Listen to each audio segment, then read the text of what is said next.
Yes, please. Right, Mr. Chairman.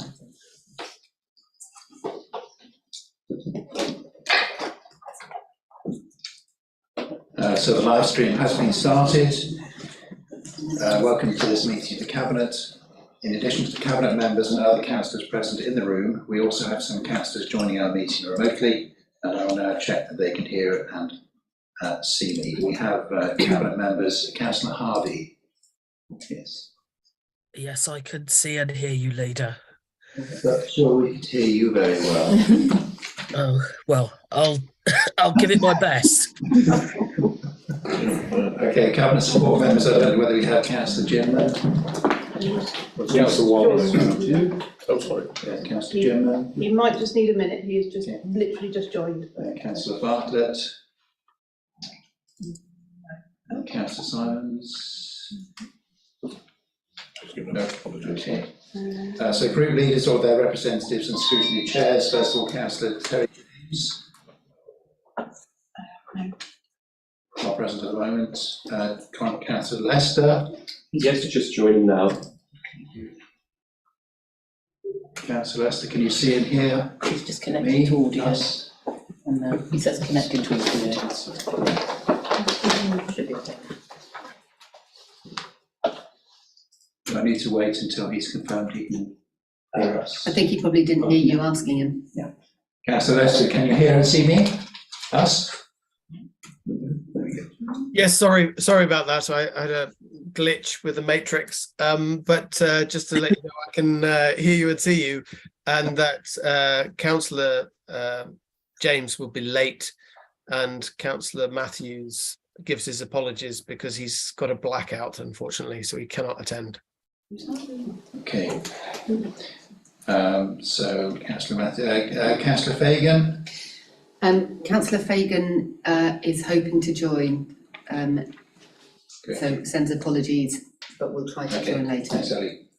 Councillor Wilding, I think I saw you. Yes, Leader, I can see and hear you, although my internet connection is unstable, so I'll be coming and going. Okay. I'm just trying to think, Councillor Lester mentioned the Matrix, I don't know. There's the film or something similar. We'll just move on. Councillor Howes has sent his apologies. Councillor Swinglehurst. Yep, good afternoon. I can hear and see you. Thank you. Thank you. Councillor Stark and Councillor Bolton both send their apologies. So thank you. I'll now formally open the meeting. The agenda papers and other relevant information for this meeting are available for public viewing on the Herefordshire Council website. The Council is streaming this meeting live on Herefordshire Council YouTube channel and making a recording. To ensure that recording quality is maintained, please speak as clearly as possible and keep background noise to a minimum. Microphones should be muted when you're not speaking, and please ensure that mobile phones and other devices are turned to silent. Others are permitted to film, photograph and record our public meetings, providing that it does not disrupt the business of the meeting. As we move through the agenda, in addition to discussion by Cabinet members, I will invite group leaders or their representatives, where appropriate, to provide views and questions from their group on each item. Where appropriate, I will also call on scrutiny chairpersons to comment on behalf of their committee. Voting will be undertaken by a show of hands in the room, and only Cabinet members physically present in the room may vote. Item 1 is apologies for absence. We have apologies from Councillor Crockett, from the Chief Executive, from Councillors Hardwick, Stark, Howells and Alderson. Do we have any others? Councillor Fagan is trying to join us. So I'll move on then to declarations of interest. Are there any Schedule 1, Schedule 2 or other interests for items on the agenda today? No, I see none. Thank you. Item 3, to approve and sign the minutes of the meeting held on 26th of January. These were published in a supplement to the agenda pack. Cabinet members, are you content that the minutes are an accurate records? Thank you very much. Item 4, to receive questions from members of the public. We have received 5 questions from members of the public for this meeting, and the response to each has been published as a supplement to the agenda papers. Those members of the public who have submitted questions have the opportunity to submit a written supplementary or to join the meeting to ask their question live. Supplemental questions are to be no more than 1 minute in length and must include a question. I will exercise some leniency, but if I ask a questioner to stop speaking, they must please comply with that request. I will now ask the clerk to confirm if a supplementary question is to be asked for each of the questions. First question from Mr. P. McKay, and that is for Councillor Harrington. Do we have a supplemental question? We don't, Leader. Thank you. Second is from Kate Shepherd. Any supplemental? No, I've received no supplementary, and also from questions 3 and 4. No supplementary questions received. So then we come to Ms. Reid. You are present. I don't know whether you want someone to read your question. Yeah, if someone could read it, and also if it could be displayed on the screen, that would be great. Thank you.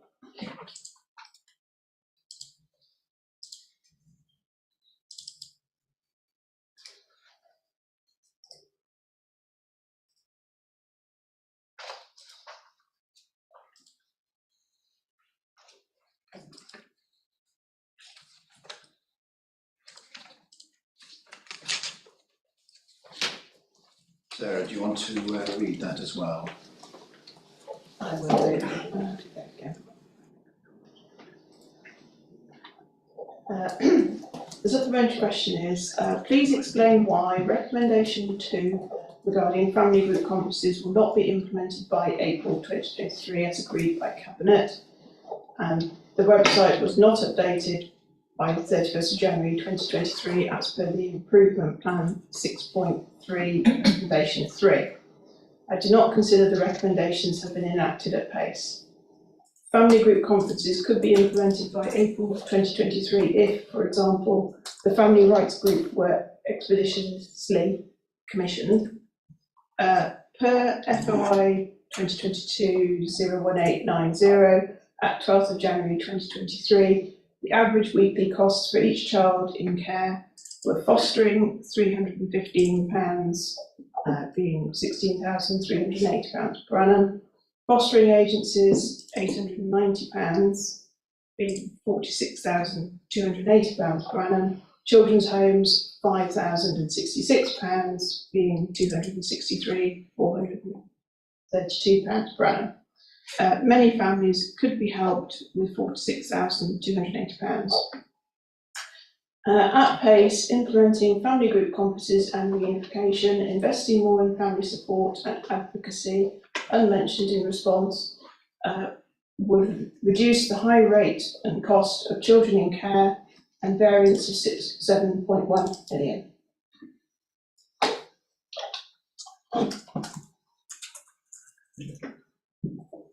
So that looks to me just to be a series of statements, but I don't know whether you want to comment on that, Councillor Toynbee, and provide yes, further information. thank you. It does start with a couple of questions. Please explain why.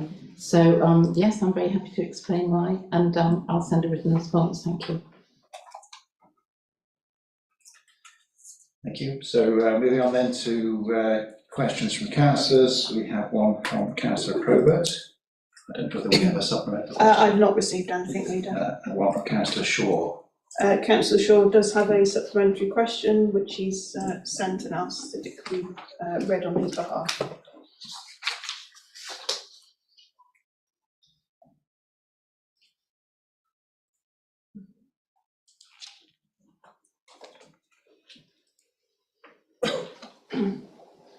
Councillor Shaw's supplementary question says, thank you for that clarification. It would be helpful if you could confirm where in the budget papers I can see the allocation of the Financial Resilience Reserve to meet the budget shortfall. Following an implementation of the decreased MRP provision, what will be the expected balance of this reserve in March 2024? Councillor Harvey, I don't know whether you're able to answer that. I'll have a go, Leader. So I'd like to thank Councillor Shaw for his supplementary. The 2022-23 in-year movement is shown in Appendix E of the revenue budget setting papers, on page 557, which were presented to Council on the 10th of February. The expected 31st of March 2024 balance for the Financial Resilience Reserve is approximately £3 million. And I'm very happy to offer Councillor Shaw a written response in confirmation of this, seeing as it's referring to papers that are not part of the agenda pack for this meeting. Thank you, Councillor Harley. I think we'll then move to item 6, reports from scrutiny committees, for which there are none for this meeting. So we move on to item 7, review of the strategic approach to homelessness. And Councillor Tyler, I'll pass over to you for this one. Thank you. Thank you, Leader. Yes, I'd like to introduce this report regarding the strategic approach to homelessness. This decision concerns progress made in tackling homelessness in Herefordshire and is in 2 parts. The mid-term review of the Homeless Prevention and Rough Sleeping Strategy 2020 to 25 indicates good progress overall. The proposed strategic approach to Project Brave sets out the way forward for this important initiative, which emerged during the COVID pandemic. Project Brave developed rapidly on an emergency footing and has developed into a strategic and operational approach to the needs of people who are very vulnerable but do not meet standard eligibility criteria for services or have difficulty engaging with services. Brave has had significant impact in managing rough sleeping and other high-risk homelessness, finding new solutions and creating new transitional housing and long-term homes. The project also supports a significant cohort of people with multiple complex vulnerability, where homelessness is only one factor. Progress against some priorities in the homeless prevention strategy was somewhat deferred by the COVID pandemic, but current actions are now addressing these. Other parts of the strategy have been progressed well beyond expectations through the implementation of Project Brave. Herefordshire has been accepted into the MEAN network, making every adult matter, through its work on Project Brave. The Council has attracted in excess of £4.5 million in external government grants between 2020 and 2025 to support Project Brave. That's an overall summary of the report, Leader, and happy to take questions. Thank you. Thank you. So any questions from anybody in the room to start with? Or observations?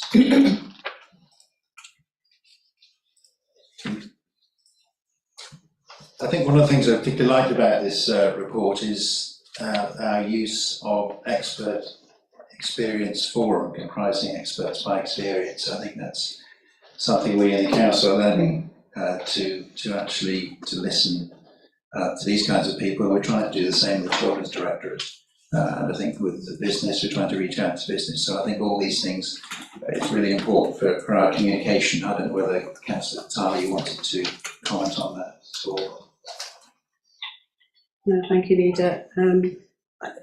Project Brave has been hugely important through COVID, and we have targeted the most vulnerable on our streets, and working with the experience and understanding the lived experience is so important for us to move, and integrating Project Brave into the homeless strategic priorities can only be better for everybody in Herefordshire, and I believe it's a huge good news stories for Herefordshire from what's happened from pandemic and moving forward.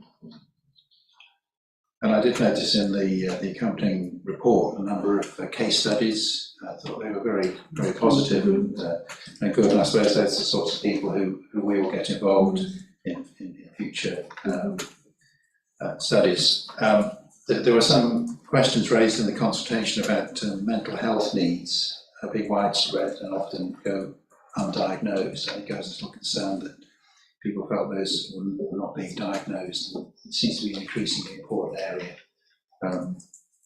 Again, I don't know whether Councillor Tully wanted to comment on that at all, about the sort of mental health aspects of this.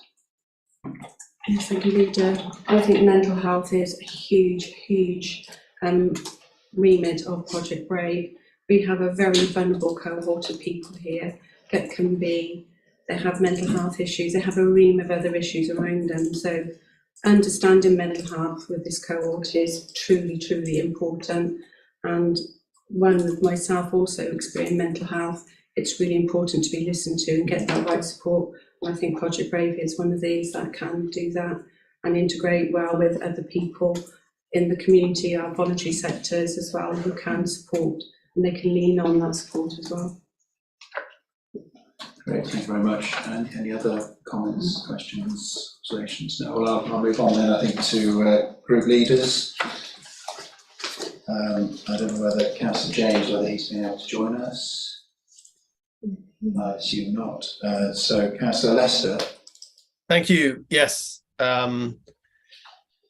The Conservative group acknowledged the excellent work of council staff at addressing this issue, but we have to have special recognition also for Venture for their outstanding work and their dedication to help resolving these issues. And this is something that has been on their radar for a very long time, and it's their dedication and persistence that must be acknowledged, as well as the good efforts of Herefordshire Council. These are really complex situations, and we would all really want a quick fix, but the reality is there isn't a quick fix. It takes a lot of hard work and strategic thinking in resolving these issues. So it needs a lot of careful planning and a lot of hard work on the ground to resolve these issues. There's not one quick fix. So the approach is really respected, and it's really important that this continues. And I think it's a good example, if I may, to say that it's only by engaging with partners that the council can really achieve the things that need to be addressed in society, where the problems are deep rooted and complex. So we look forward to progress. We look forward to the program continuing.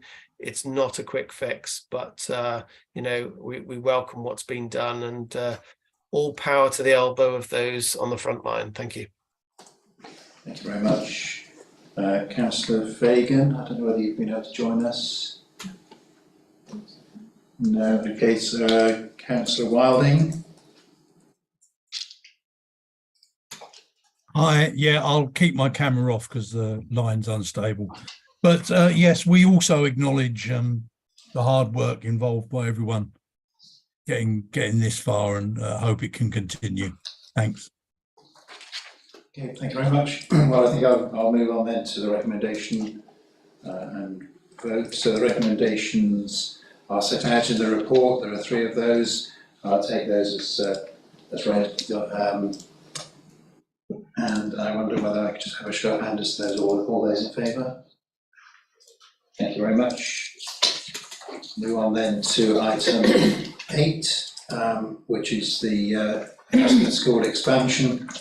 This will be for Councillor Davies, who's going to introduce this item. Thank you, Leader.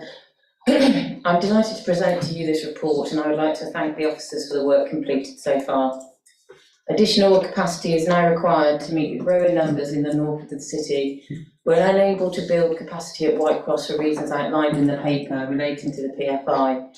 Therefore, additional capacity at Elston School would relieve the overall pressure in the north of the city, while still allowing those who might sit in the catchment of Whitecross High School to be able to walk or cycle to Aylestone. This project seeks to address the immediate need for secondary places. In parallel, over the next 12 months, a longer-term strategy on school place planning will be developed. This will be informed by the Herefordshire Local Plan 2021 to 2041, which is due to go out to public consultation later this year. It will also encompass details of the Hereford City Master Plan and the relevant developments within the Stronger Towns projects, Hereford City Centre improvements as well. You'll see from the questions today that a key stakeholder, Bright Sparks Nursery, have not been consulted, and I may have other stakeholders, including residents, asking why they have not been consulted on this project so far. The answer to my questions earlier explained, but I'd like to take this opportunity to say again that this is just the Cabinet decision to move to the next phase of design, where we will undertake a thorough consultation with a number of stakeholders, and I'm sorry for any upset that the poor computing this may have caused you. I would also like to extend a big thanks to the head teacher and governor for Aylestone for their company last week, where the leader, I and Councillor Tyler, went for a walk around to see what could be done potentially in that area. It's a really exciting opportunity with the Beacon College next door, both of our main colleges, and also a number of nurseries on site. The aspirations for what the school could provide in an area which has a growing need is just exemplary, and I was particularly happy, but showing the scale of the issue really.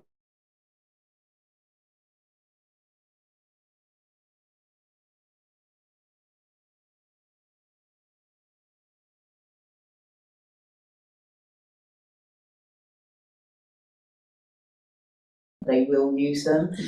So this is key to any development plans for us. So I wanted to say thank you for the head teacher and the governor that was there at the time for their openness to the active travel measures that we're trying to implement. So I'll open up for questions and comments. Any questions, comments in the room? Councillor Tyler. Yes, thank you, Leader. Thank you, Councillor Davis, for inviting me along to the site meeting at Alston School. I went down memory lane because that was my old school, so it was really nice to see some of the old classrooms. In paragraph 1, I have written that I am against the proposals, but having now visited Alston School and the fact that it's my ward, I'm very happy to be saying that, you know, I'm glad that Bright Sparks has been included in this consultation going forward. Because it is an outstanding rating for the nursery, and it must be integrated into any scheme that comes forward for Alston School. There are concerns for all the activities coming, which is the junction of Broadlands Lane, but this is a feasibility study going forward, and I'm happy to look at the approach going forward with capacity. So thank you very much for sharing that with me. Thank you. Thank you. Councillor Toynbee. Yeah, just following on from what Gemma was saying, I'm really pleased that we've got cabinet support for this. There's such potential on Aylestone Hill with the schools, the nurseries, the colleges, the Beacon College, and I'm really pleased that we're going to be creating facilities that are the best possible environment for learning and for quality of life for the children up there, because there's a need, we need to provide those spaces, so I'm really keen to get on with it. Thank you. Any other comments?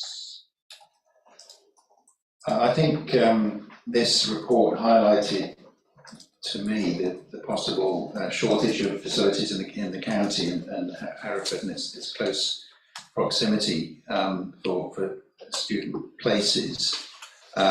We've got here in paragraph 9 and 10 the reference to Aylestone Hill having capacity of 450. I'm trying to get the right.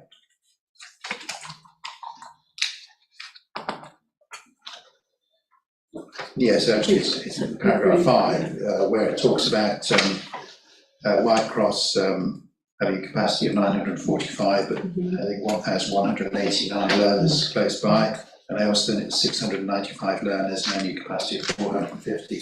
There's obviously a significant shortfall. We've got a growing population. And I think it's really important that we understand over the next few years exactly what we should be doing, where there are substantial amounts of public money going to be put into these projects. So I would like to make sure we have some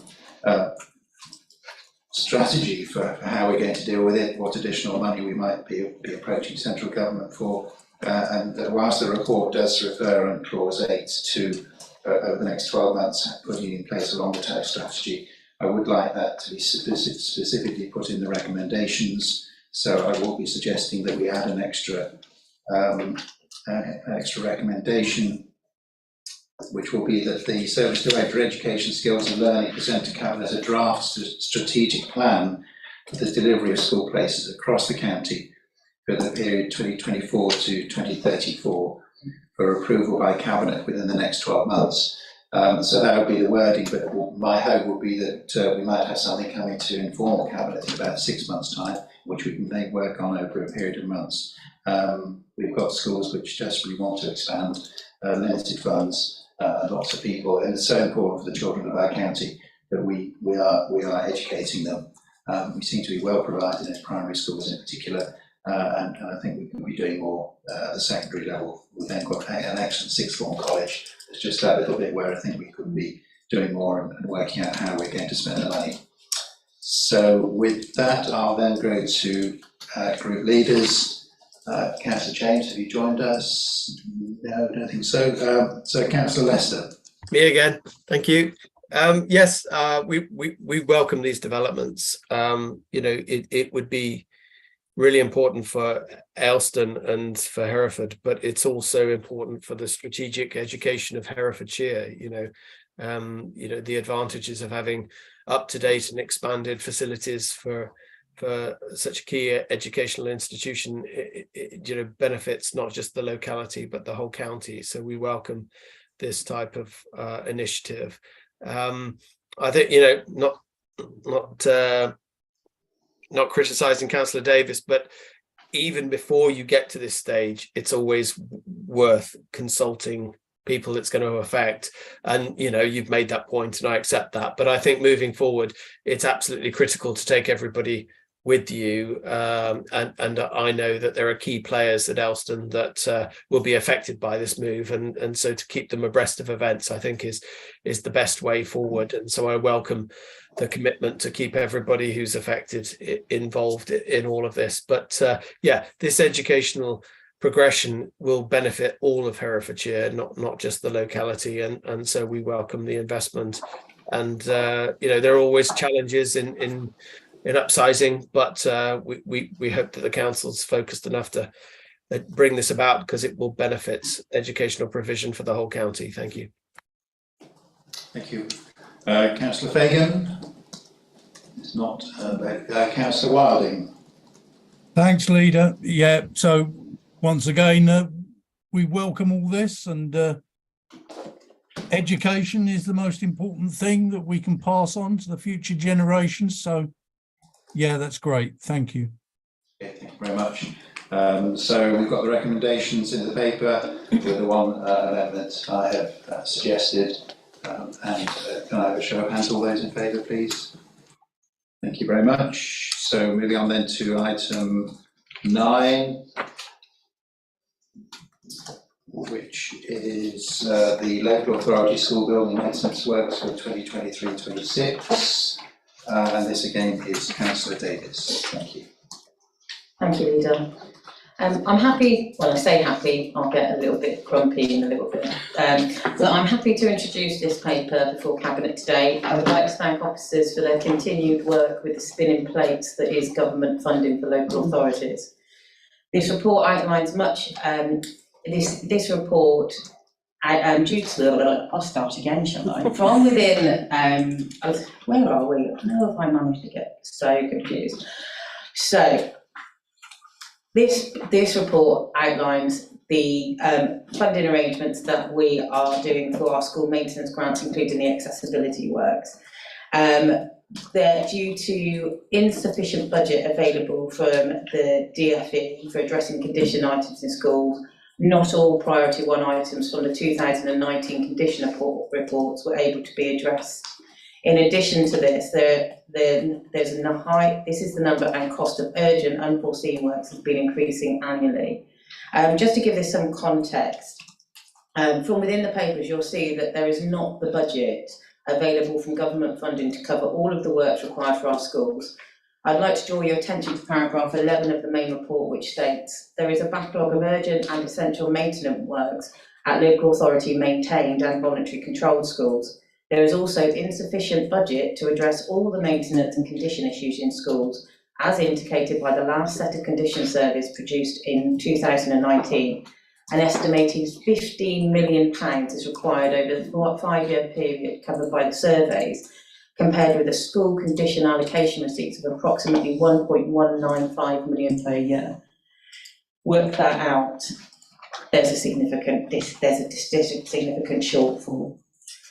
In order to address the outstanding priority 1 items and the deferred works without impacting on future years' funding from the DfE, A request for additional capital to deliver these works was made to full council and it was approved on the 10th of February 2023.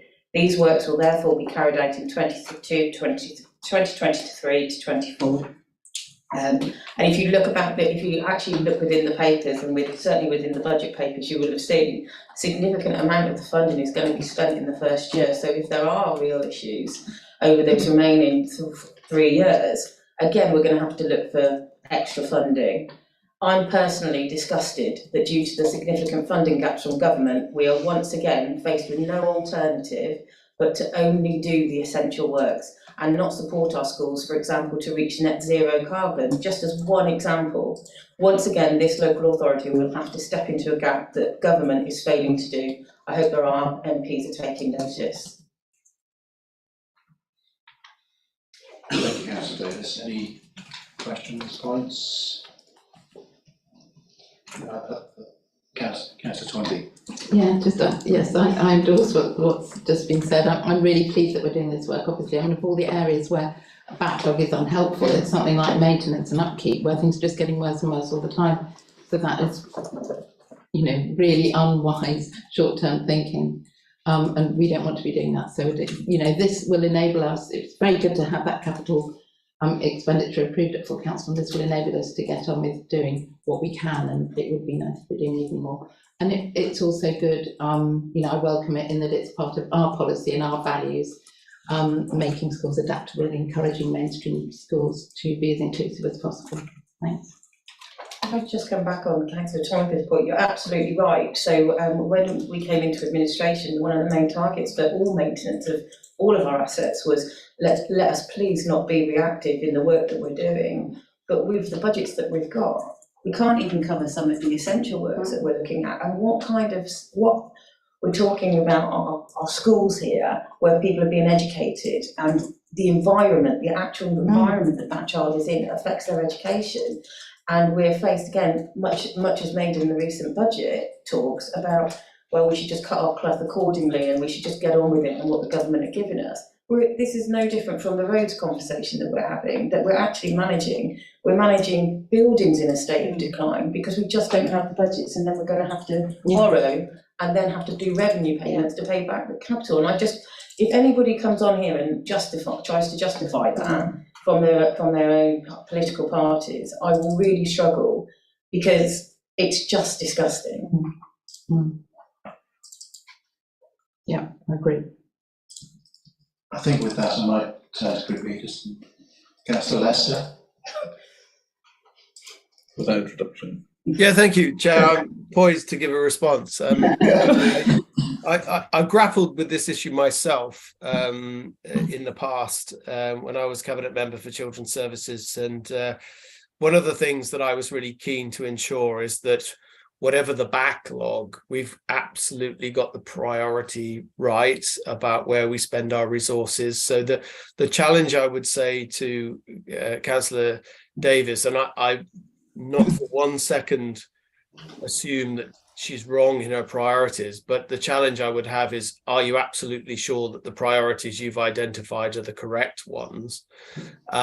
Secondly, the legacy, not of government spending, but the legacy of having 102 schools, I think, if memory serves me rightly, but I stand to be corrected, but around 100 schools of varying ages, you are going to have a huge backlog of maintenance, and that's not just a pressure for Herefordshire Council, that's going to be a pressure for the nation, and how we cope with that necessity to revamp our schools and deal with a backlog of maintenance that would happen regardless, as being a landowner with extensive property, is going to be a real headache.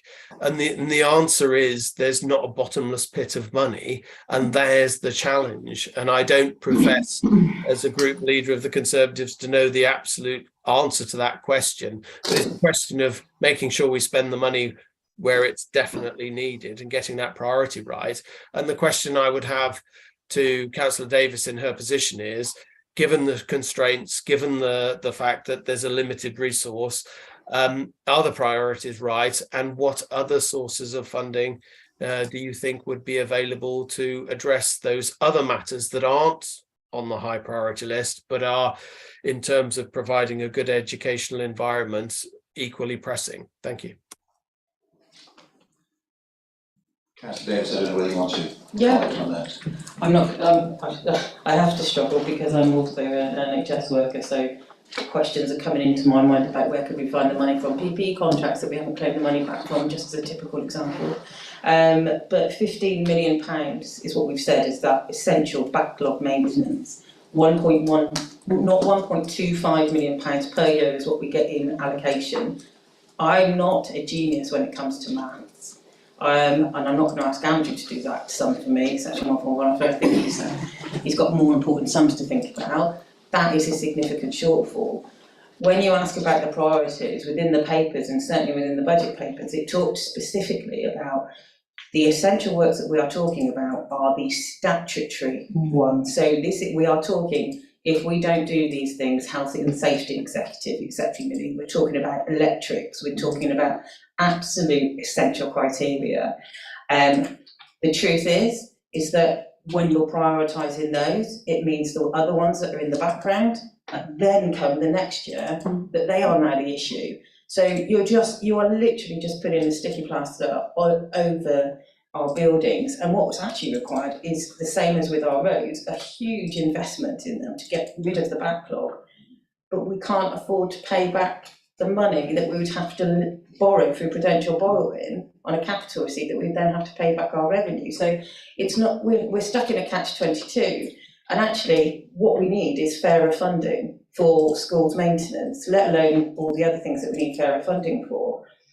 What we are doing with regards to some of the projects, so you'll see from within the papers that we have already done surveys on the environmental standards of our buildings, so that's the results of that are coming through soon. So we may be able to do bids under green energy, etc., to be able to improve them from that perspective. So that's the hope, that the evidence that we're gathering will mean that when there are bids available, we will be able to go for them. So I think for me, that's what we do. We make sure we've got our pitch book ready, up-to-date condition survey, so that if money becomes available, we're ready and we're primed to be able to get that money from government.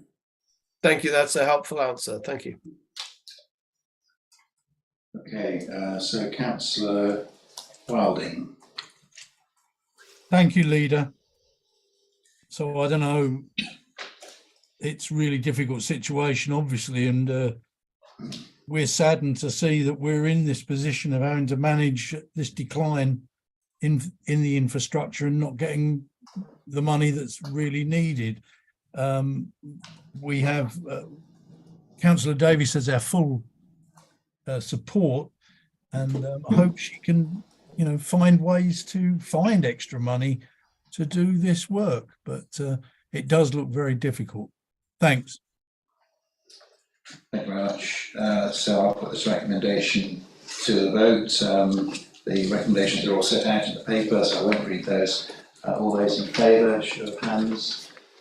Thank you very much. So then moving on to item 10, which is the quarterly budget and performance.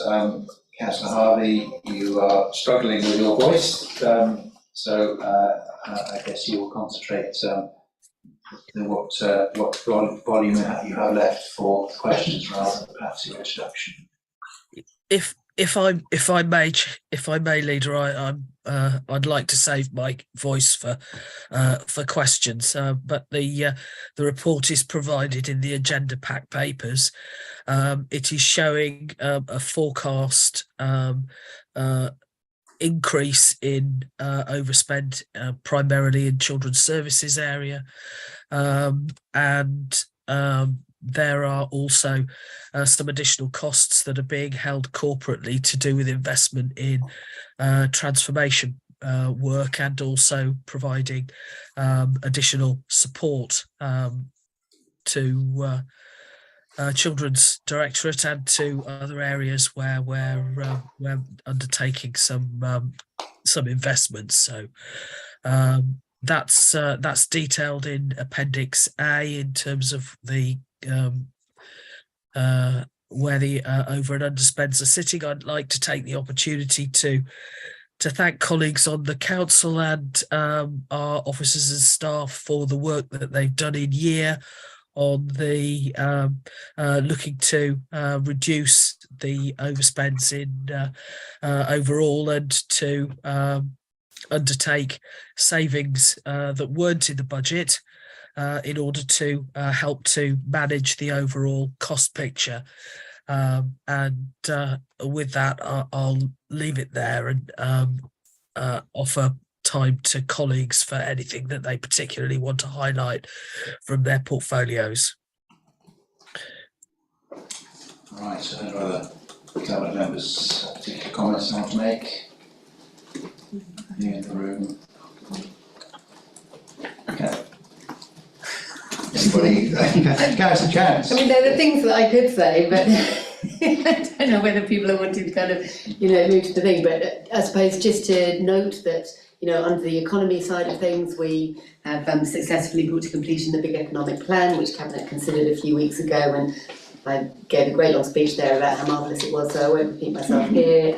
We've making progress on Levelling Up Fund, on the Stronger Towns and so forth. And on the environment side, very good progress on a wide range of projects funded under the Climate Reserve. For example, looking at decarbonising school transport and supporting home insulation in particular, a real emphasis on doing what we can to support that. And indeed, there was a fantastic conference last Friday that Herefordshire Council partly supported but organised by other organisations, bringing together all the stakeholders in the retrofit sector, skills training providers, construction companies, all sorts of people, to consider how we could really push forward with that agenda of home energy efficiency in particular. And as Gemma said earlier, it's something we're looking at very actively with our own portfolio of buildings that we're responsible for too. So really good progress on all of those. Thanks. Councillor Davis. Yeah, it's always important when there's to thank officers when we've had a reduction in when there's been an improvement in the savings. And I would like to thank especially around the improvement of £0.8 million of the position reported in Q2 following the drawdown of reserves to support increases in waste collection. But they've increased the income from waste services and a reduction in the council property services expenditure. And it would be remiss of me not to talk about, if we're talking about waste, you'll see from within there that firstly the waste collection contract, the new contract for waste collections has been sent to providers. And we're expecting those tender submissions to come back to us by the end of Q4, and also to raise really the really good work that's been done with the pilot in residential flats with the new waste strategy in order to improve recycling rates. And actually that's seen a really good increase in the volume of material that is diverted from residual waste bins, so landfill, from those waste bins, and has been achieved through better signing, better bins and more information. So really giving us a footprint for when the new waste strategy is out. So thank you to all of the residents that have been involved in that particular trial and the officers that have been working so hard on it. Thanks. Thank you very much. I was quite encouraged by something in paragraph 26, which refers to underspend in capital projects, which suggests to me that we do seem to have a better control of these projects. And I did look at the schedule, and it shows, just 10,000 here, 50,000 here underspend. So it's not dramatic amounts. If there were huge amounts, you might question whether the budget process was gone through correctly on those projects. But it does seem to me that the project management office is managing to deliver projects below cost, below the budget, which is commendable and something we should continue. And hopefully that will happen with the bigger projects too. It is obviously of concern that we've got further costs in the children's area, 1.9 million, and we need to be doing the best for children in the county, and I'm afraid that's the cost of doing that. at the moment, and by investing up front, I think we're hopeful that that will have a knock-on effect and produce some savings further down the line. I will pass, if I may, to Councillor Lester. Thank you, Chair. We note the progress and the challenges that are facing the administration, but we're concerned that we're running out of reserves.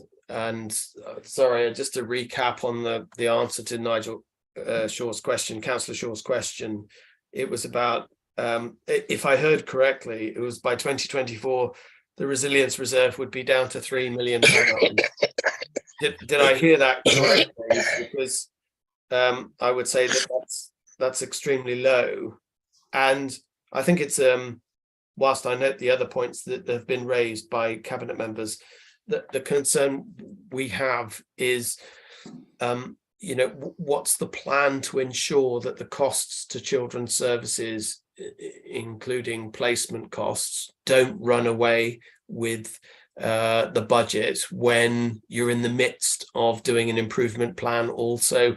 So what confidence can we have, and I suppose it's a question for Councillor Toynbee, what confidence can we have that the extra costs that are being incurred to cope with the demands of children's services are justified, and whether or not other outcomes could have been implemented to ensure that those costs are not so high? That's the question we need an answer to, that gives us the confidence that, albeit there are spending increases, they are justified, and that's something we struggle with. So I look forward to the answer. Thank you. Councillor Toynbee. Yes, I'll address the last bit first, and then yeah. So I mean, as far as investment is concerned, yes, there's sort of two bits there, because there's the improvement activity and then there's the placement. So as far as the improvement activity is concerned, yes, we have to invest a lot. It's the right thing to do. It's investment in people. That's what we need to do. It's already showing results in more permanent staff, reduced caseloads, and most importantly, rebuilding some of the basic infrastructure that wasn't strong enough in the past, that is now strong, so that we've got something much clearer to be building on. And as we know, that there are plenty of opportunities going forwards with progress reviews for all colleagues to monitor the progress that we're making. As far as placements are concerned, yes, as all colleagues know, all over the country, this is a huge problem. It's impossible to predict. We have to make intelligent assumptions. You have to get the balance between being too optimistic and too pessimistic. And as with the previous item, we did inherit a backlog of data which had not been used as well as it could have been, and not updated over the years as well as it should have been. And I'm really pleased that now we've really got a grip on that, so that going forward, and we've also got more people in finance working better with the commissioning team, finance, placements teams. They're working much more closely together now, so that going forward, I think we'll have a much clearer and more accurate picture for all colleagues. Thank you. Thank you, Councillor Toynbee. Moving on then to Councillor Wilding. Yes. Councillor Wilding. Thanks, Leader. Well, I'll try not to comment too much on this, because a lot of this is way beyond my understanding. But I think in general, we're just happy to see that we're managing to still keep up with some of our environmental plans and to push through some of those things. We're obviously not able to spend as much money on them as we'd like to, but pushing through on things like the wetlands and the energy schemes to try and insulate houses and stuff like that, we really welcome. Thanks. Okay, I don't know whether Councillor Harvey wanted to come back on any points. Well, I'd just like to reiterate the point that that Councillor Toynbee mentioned about the additional investment in providing finance support into the Children's Directorate, which has taken place since the summer last year. And we've got dedicated finance people who are working in the Directorate, really trying to, alongside improving data capture, making sure that the forecasting side of things is captured accurately, so that we understand how long we're making commitments for in terms of placements. The majority of the vast majority, if not entirely, the overspend that's being forecast is on the operational side of things in terms of actually delivering the service in year. The £11.4 million that has been invested from the Financial Resilience Reserve, as per the Cabinet decision in March last year, for the improvement programme, is on budget, and it's the kind of pressures that we're experiencing in delivering the service, and particularly where there are residential placements, which are extremely expensive. As the question from a member of the public highlighted, are where the real pressures are hitting us, and those operational decisions are a function of the caseload and the case specifics that our social workers are dealing with, and they are quite difficult to predict, but we're hoping that we're going to get better at least understanding the scale of the unknowns that we face each year, and try and understand whether that's showing a trend that that is reflected in the way that we're budgeting.